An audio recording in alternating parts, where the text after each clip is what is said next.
오늘은 하와이에서 인천까지 가는 비행기 안에서 비전 프로를 실제로 사용해 보았습니다. 왜 이런 테스트를 했냐면은 비전 프로 광고를 보면 비행기를 타고 가면서 비행기 안에서 기기를 사용하는 장면이 나오는데요. 그래서 이게 실제로 얼마나 잘 돌아갈지가 너무 궁금했습니다. 일단 가장 먼저 비행기 안에서 정상적으로 비전 프로를 사용하기 위해서는 여행 모드를 켜줘야 하고요. 이러면 사용자가 계속 앉아서 멈춰있는 상태라고 인식합니다. 보니까 이걸 켜지 않으면은 비행기가 계속 움직여서 비전 프로가 정신을 못 차리더라고요. 그런데 이걸 켜도 좀 문제가 있는데, 일단 창문 밖을 보면은 트래킹 오류가 나고 비행기 천장 쪽을 보다가 좌석 아래쪽 모퉁이를 봐도 오류가 납니다. 참고로 몰림 모드를 켜도 이건 마찬가지고요. 보니까 적당한 공간적 여유가 있는 곳을 바라볼 때 비전 프로가 가장 잘 작동하던데, 왜 광고에서 비행기 가운데 앉은 사람이 영화를 본 장면을 골랐는지 그 이유가 확실히 느껴지더라고요. 비행기를 타고 가다 보니까 기내식이 나왔는데, 기내식의 경우에는 비전 프로를 착용하고 시식이 가능하긴 했습니다. 보니까 현실이 물체를 생각보다 꽤 입체감 있게 표현해서 음식을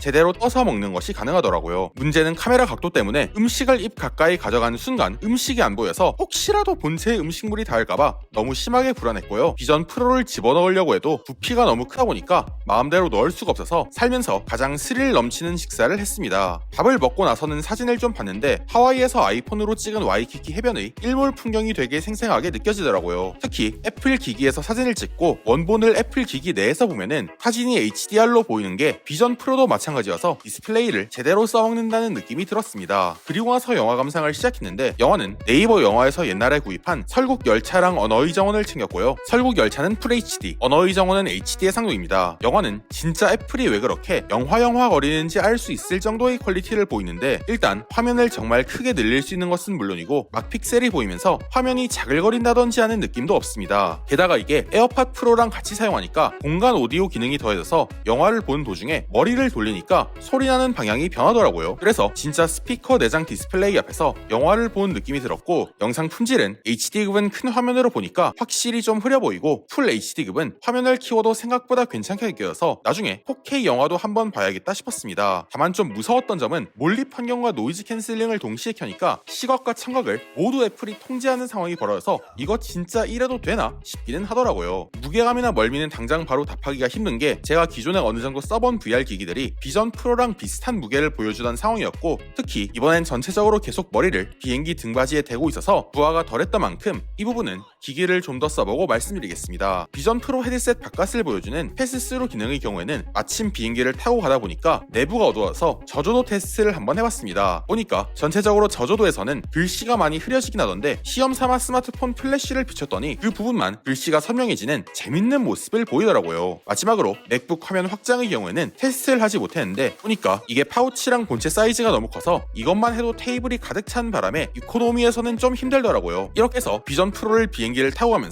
한번 사용해 보았고요. 오늘 살펴보지 못한 부분들은 천천히 하나씩 확인해 보겠습니다.